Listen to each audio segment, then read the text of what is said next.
Korea के आज के हालात को समझने के लिए हमें इतिहास में थोड़ा पीछे जाना होगा। हम आज कोरिया की कहानी की शुरुआत करेंगे 19वीं शताब्दी से। इस समय यानी 19वीं शताब्दी के शुरुआती दशक से लेकर आधी शताब्दी तक यानी 1910 से लेकर 1945 तक कोरिया जापान का एक उपनिवेश था। बिल्कुल वैसे ही जैसे भारत ब्रिटेन का एक उपनिवेश था।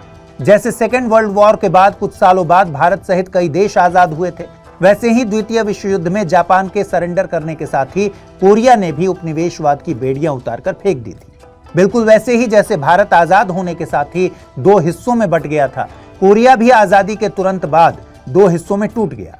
अब जब कोरिया से जापान जैसी उपनिवेशवादी ताकत के पंजे खुल गए थे, तो सवाल आया कि अब कोरिया का होगा क्या?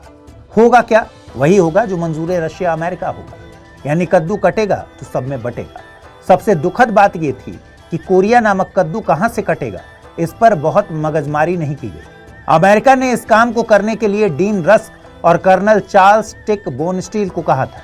कोरिया में अमेरिकी कब्जे के लिए एक एरिया चुनने का काम बहुत दबाव भरा था, बहुत जल्दी करना था, क्योंकि उधर रूस भी यही काम कर रहा था। यानी पहले जो भी अपनी रुमाल सीट पर रख देगा वो सीट उसकी हो जाएगी। डीन रस्क और बोनस्टील दोनों ही कोरिया के विशेषज्ञ नहीं थे, लेकिन अमेरिकियों के मन में यह कॉन्सेप्ट बिल्कुल क्लियर था कि राजधानी सियोल अमेरिकी कब्जे में होनी चाहिए।